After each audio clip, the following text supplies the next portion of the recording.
Poetry, hindi tamad, hinadlangan. Inspired by Rizal Sobrilla, Indolencia de los Filipinos. Sa bawat pahina ng kasaysayan, may tinig na binaluktot, may katotohanang sinikip. Tamad ang Pilipino, sabi nila, isang salitang ibinato upang gawing tanikala ang ating katauhan. Pero sabi ni Rizal, hindi yun totoo. Ang katamaran daw ay hindi katanian, kundi bunga ng mga kamay na dayuhang sumakal sa ating lupa, sa ating sipag, sa ating pagkatao. Kung paano ang bukirin ay nalanda dahil sa trabahong walang pahinga, buwayang buwis at init ng araw na walang awa.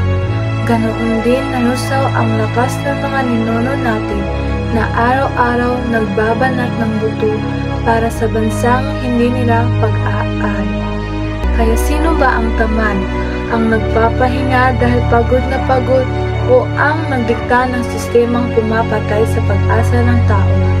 Rizal remind us, ang tunay na katamaran ay hindi nasa dugo, kundi nasa lupaing sinakal sa isip na pinaniwala na wala tayong kakayahang bumangon. Kaya ngayon, hito tayo, binabalikan ang kanyang salita, hindi para magalit, kundi para magising.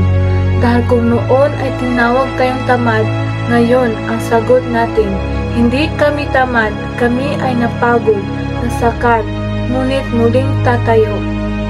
At sa pagbangon na ito, bitbit natin ang aral ni Rizal na ang bayan ay lulubog kapag pinaniwala ang sarili na hindi kaya.